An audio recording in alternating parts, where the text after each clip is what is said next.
Good morning po, Secretary Vince. Good morning, sir.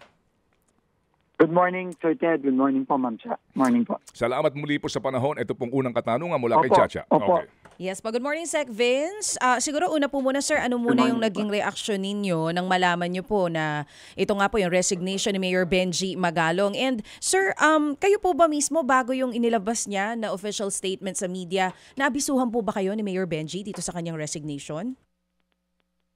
Opo, actually po, nagkausap po kami ng Biyernes ng gabi. Unang-una ho, nakakalungkot po talaga. Nakita niyo naman po na yung dedication ni Mayor Benji sa trabaho, unparalleled po eh. Talagang makikita mo yung puso niya, talagang gusto niyang malaman kung ano ang mga nangyari, gusto niyang managot yung mga dapat managot. Kamukha din yung passion ng ating Pangulo, nandun din po yung passion at dedication ni Mayor Benji. Kaya lungkot na lungkot po talaga ako. At to be honest, sinubukan ko po talaga.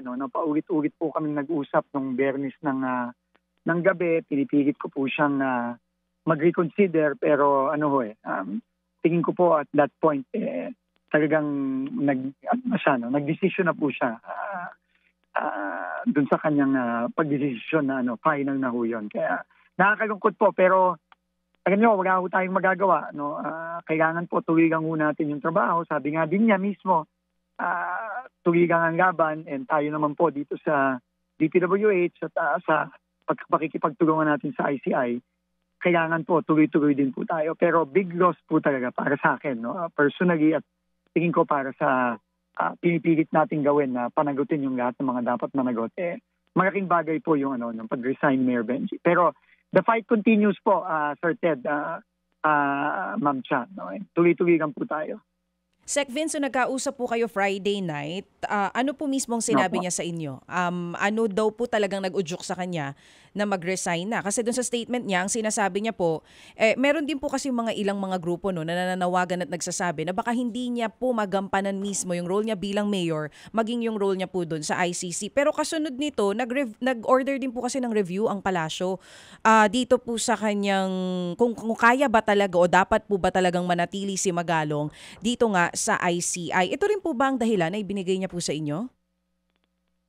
Yung legal review naman po, na-announce na po yun. But I think more than that po, ang mas naging issue po sa kanya, yung parang meron pong nagiging issue about yung tennis court sa Baguio at ito pong yung involvement ng isa sa mga kumpanya ng Diskaya na very clear naman po, at least sa akin, nung nakita ko po nung nakausap ko po siya at nakita ko po yung mga dokumento sa Baguio, unang-una, nagawa naman ho yung proyekto at hindi pa nga po bayad. In fact, pinapaayos pa po yung proyektong yon. So, I think it's more of that, yung parang medyo naging kinwestiyon pa yung yung kontrata sa Baguio involving yung tennis court. I think that is more of the issue doon sa pag-uusap namin. Okay, so yun po talaga yung Pero naka-apekto. tingin ko po yun po ang naka-apekto. Kaya tingin ko, alam niyo naman po si Mayor Benji, gentleman po yan. Officer na gentleman po yan. Dati po nating general yan natin sa PNP, si IDG yan. At ayaw talaga niyang magkaroon pa ng kahit anong doubt sa ICI. Kagaya nung dahilan dun sa parang kinestyon yung isang kontrata sa Baguio. I think po more yun yung rason. Kaya dahil gentleman po siya at honorable siyang tao, nag-resign po siya.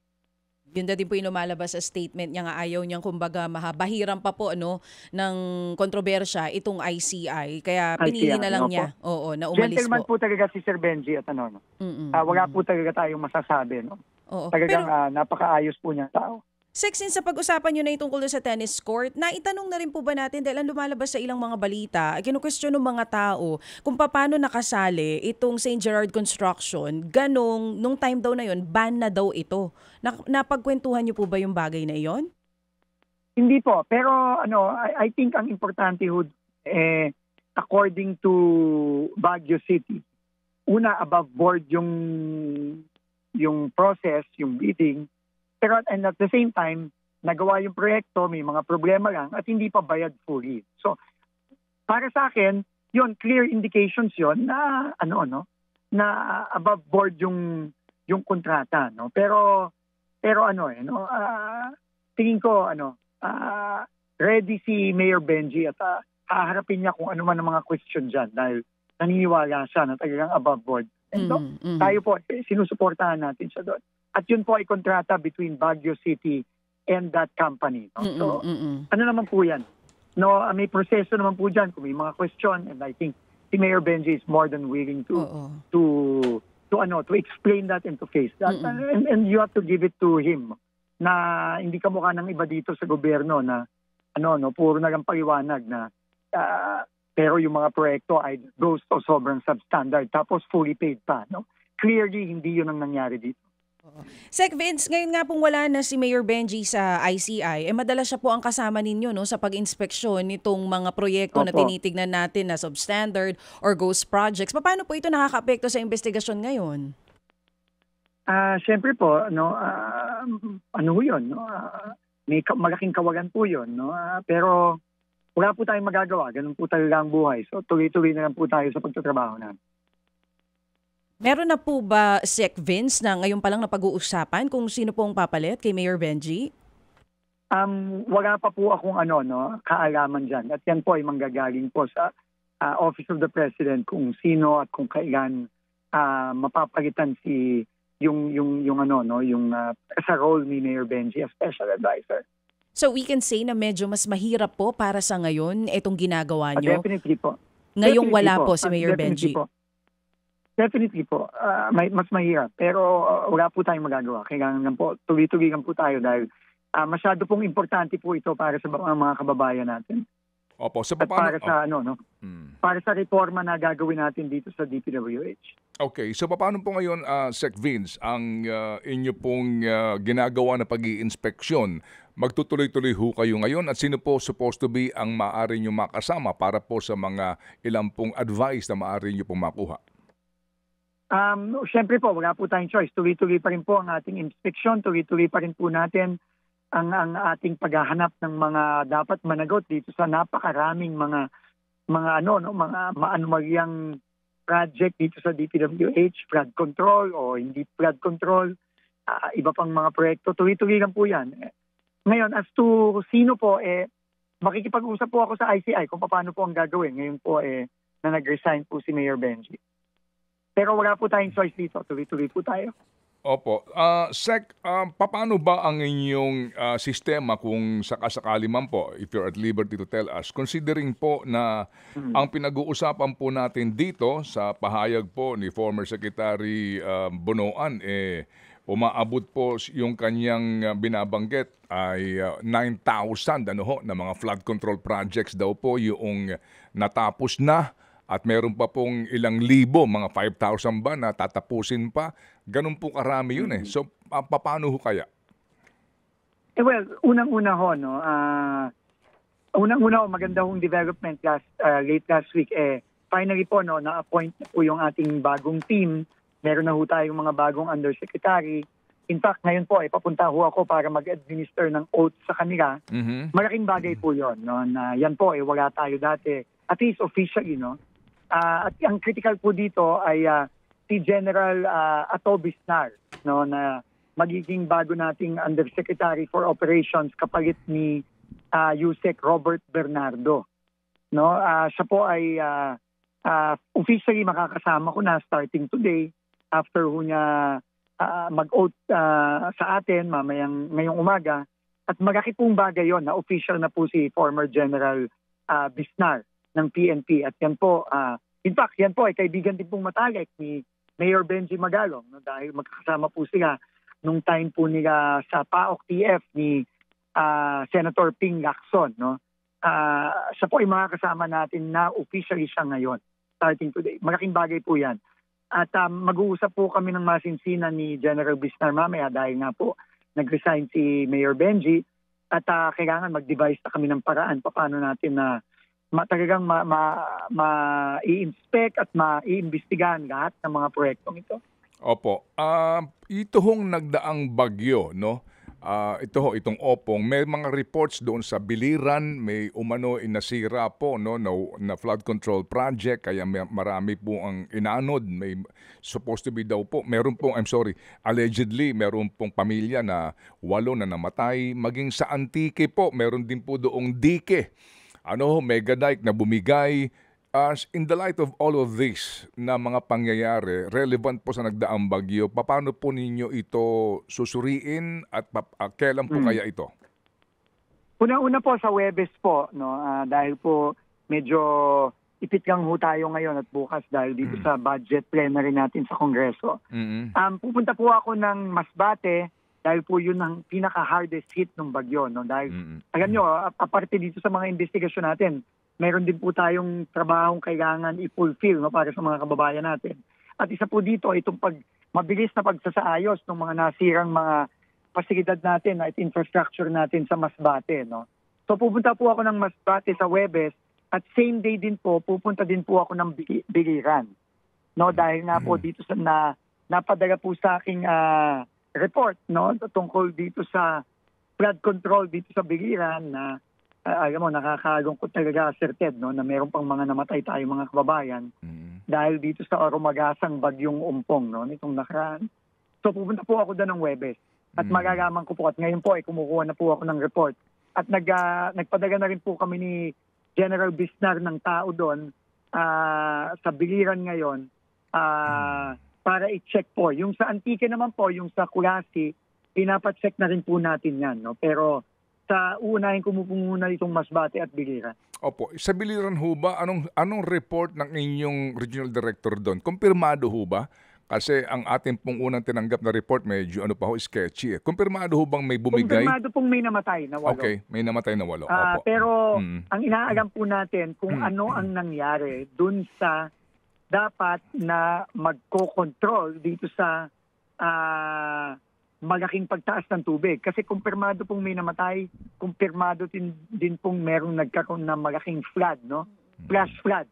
So, aalamin po natin ngayon kung bakit nagkaganon given na daang milyong piso po ang binuhos dyan dito sa mga flood control project sa Biliran. So, aalamin po natin, at hindi lang po ako makukontento sa report ng regional director.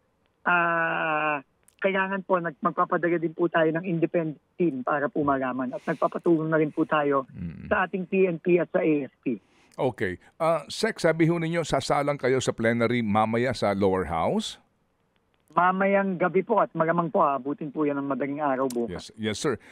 Sir, ito hong proposed budget ninyo, bagamat hindi po kayo mismo ang kalihim nung yan po inihanda, bahagi pa po na naghanda niyan, di ba sila Cabral?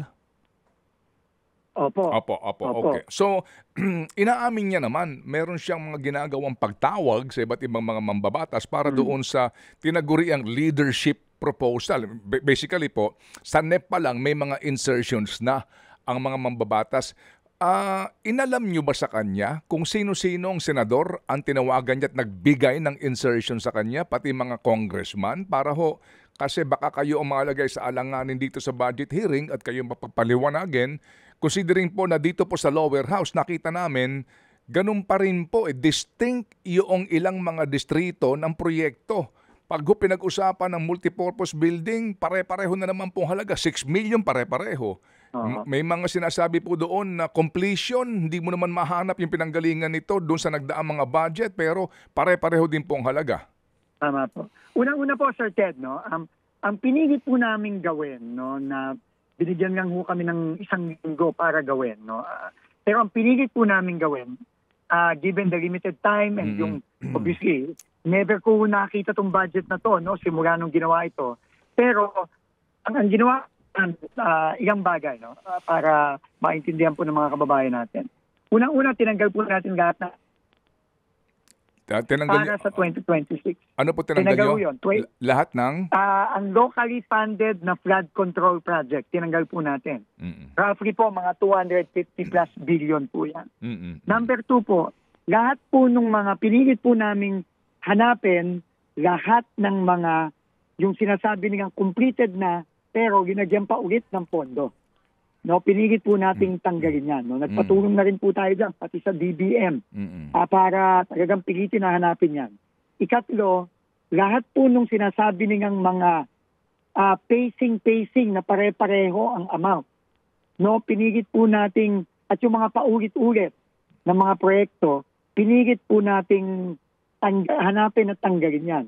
Ngayon, hindi ko po alam kung meron pa pong nakalusot dyan, pero ang sinabi ko na po sa Kongreso, at ito din po ang sasabihin ko sa Senado, kung sa kanilang pagsusuri, meron silang makita na doble o mga pacing.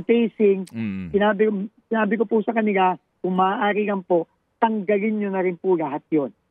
No, tanggalin na rin po lahat yun.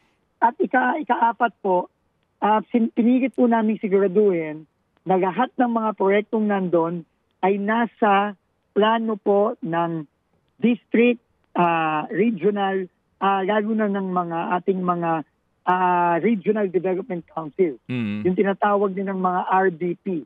At siguraduhin na meron niyang mga program of work, merong plano, etc. Kasi marami din po tayong napag-alaman dito sa limitadong panahon natin dito na meron na lang, bigla na lang sumusulpot na proyekto dyan, ni wala man lang plano. Opo. So pinilit po nating mga tanggalin yan at palitan ng mga proyekto na talagang may plano. No? Pero doon po sa mga insertion na sinasabi,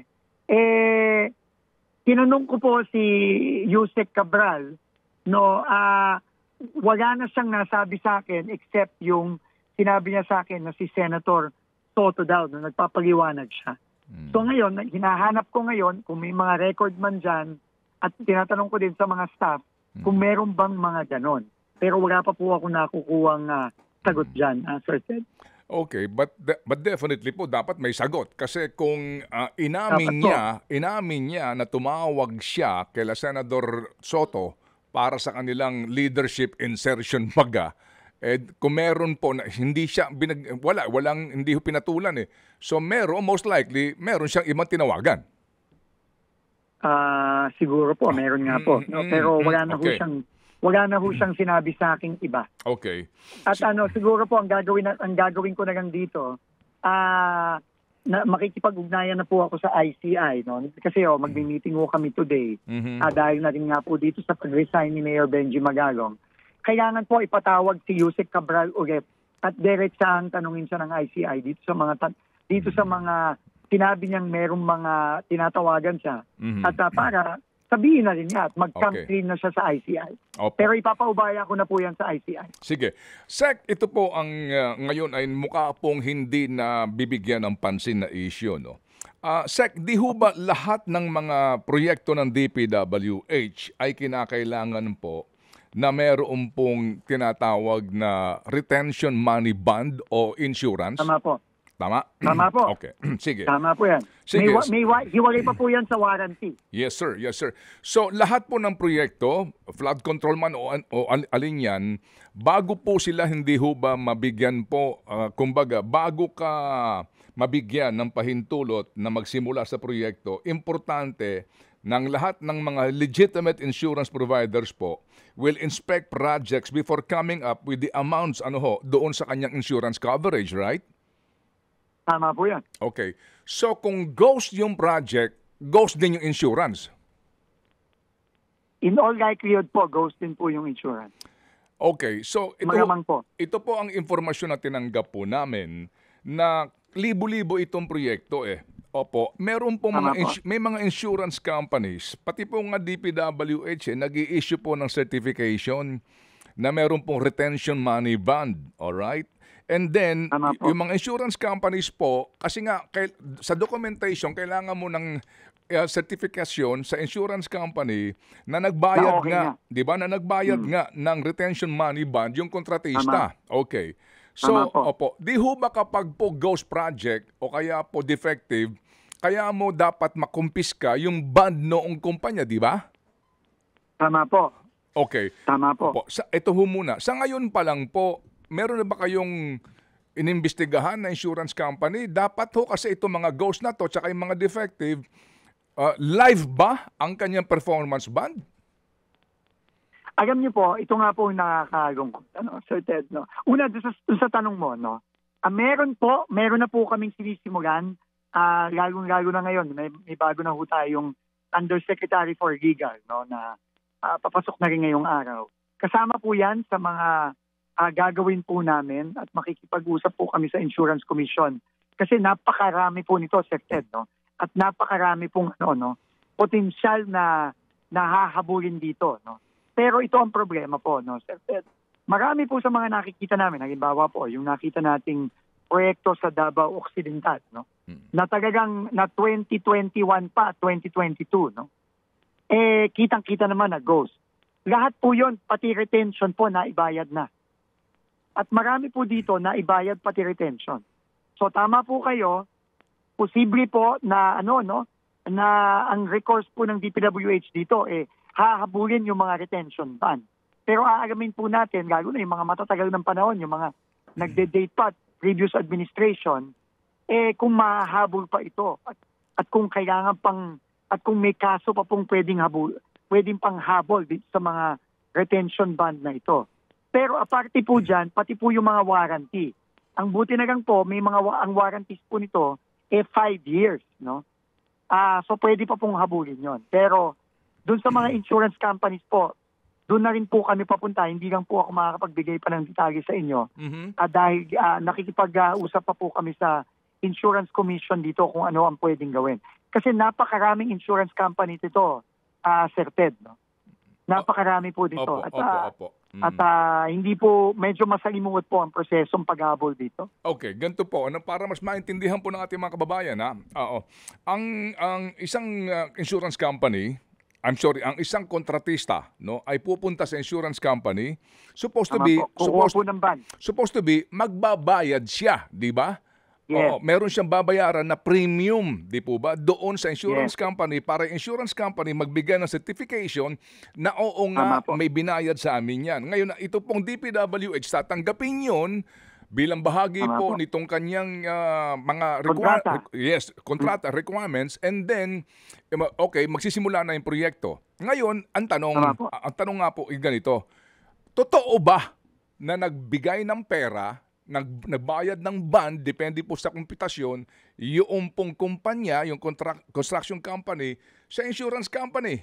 Dahil baka po naman po sinasabi ho dito, marami ding mga ghost transactions na wala naman talagang ibinibigay na pera kasapakat yung insurance company sa pagbibigay ng sertifikasyon, and then at the end, ang kumikita lang po dito, ay yung pong taga DPWH at mismo yung insurance companies.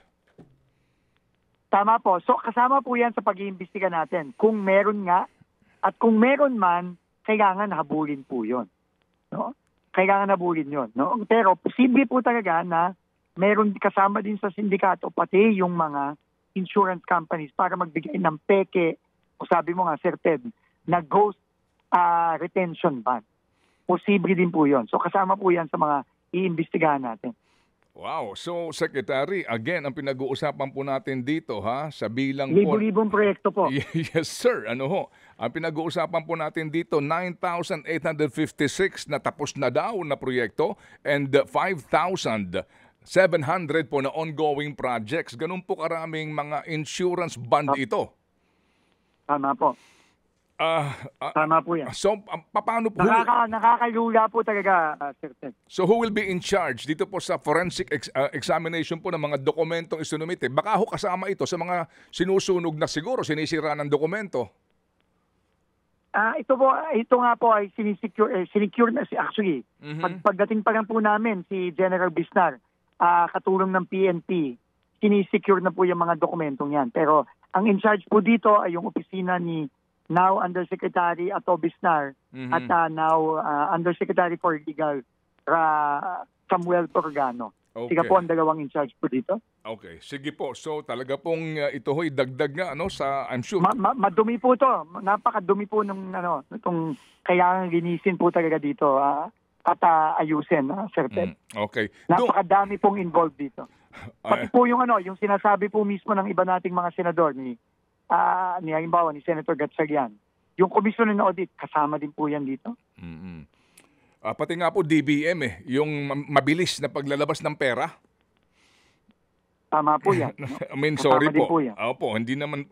Anyway, Sec, ano pong sagot sa inyo nito pong CAAP dito po sa mga air assets nitong si Zaldico? Meron na hubang na... Opo. Opo, ano po? Meron po akong bagong update, no? In fact, ngayon ko na lang sasabihin muna. Ngayon ko pa lang sasabihin, no? May update na letter po yung CAAP. Meron pong 3 kumpanya na sumubok na mag-deregister ng 3 helicopter na related kay Congressman Zaldico, no? Yung pong Misibis Aviation at meron pa pong isa, no? Pero ito po ay napigilan at naka-hold po yung application for deregistration. Kasi po, Sir Ted, no, para maintindihan po ng mga kababayan natin, alam nyo, ano to, no, para ka nagbebenta ng kotse. No? Dahil po naka-register lahat ng eroplano at chopper ni Congressman Zaldico sa Pilipinas, kung meron pong gustong bumili na foreigner, no, sa ibang bansa, ang first step po dyan, bago mag-transact o bago magbentahan, magbilihan, kailangan po ma-deregister muna dun sa original na bansa kung saan naka-register itong mga eroplano at chopper na ito bago mag-umpisa yung proseso ng pagbibigay o pagbibenta sa ibang bansa. So, kung hindi po i-deregister dito, hindi po pwedeng bigyan ng kahit na foreigner yung mga air asset na yan. At klaro po, ang intensyon na po ng mga kumpanya na related kay Congressman Zaldico, magbenta na. Dahil kung merong 3 chopper na nag-apply na for deregistration na napigilan po natin late last week. Opo. Sige po. So most kumbaga po, dahil sa pangyayaring ito, ano pong balita doon sa sequestration nitong mga air assets na ito? Kailan kaya mangyayari, Sec? Wala pa po tayo diyan, no. In fact, hindi pa nga po na-freeze yung mga asset na yan dahil ang mag-freeze po niyan via court, no, through the AMLAC. Pero nasa AMLAC, nasa DOJ na rin po at nasa ICI na rin po. Pero ang maganda po is dahil nga po napigilan natin ang pag-deregister at meron pong order sa CAAP ngayon na wag munang mag-deregister, mapipigilan po natin ang pagbebenta sa mga asset na yan. Okay, sige po. So, Sec, salamat po sa inyo pong update at muli kaming tatawag kasi po ito napaka-importante. Alam niyo ho yun, yung mga kababayan natin, we need transparency ngayon. Kailangan po malaman. Yes, sir. Tama po. Kailangan po malaman ng mga kababayan natin lahat ng nangyayari. At every week po, magbibigay po ako ng update sa inyo, sir, at sa mga kababayan natin. Opo. Salamat po, Sec, at mag-iingat po kayo lagi. Thank you. Ingat po. God bless po. Mga kapatid, brothers and sisters, saan ka pa? Dito na tayo sa totoo. Dito na tayo sa True FM. Mga kapatid, mag-subscribe and follow po kayo sa social media accounts ng True Network PH. Yan po kami. Hanapin nyo lang True Network PH, Facebook, Instagram, YouTube, TikTok, and podcast. Mapa Apple or Spotify man yan, mahahanap nyo kami. Lahat ng mga napapanood at napapakinggan nyo po sa programa, nasa social media accounts namin yan. So, paano mga kapatid? See you sa social media!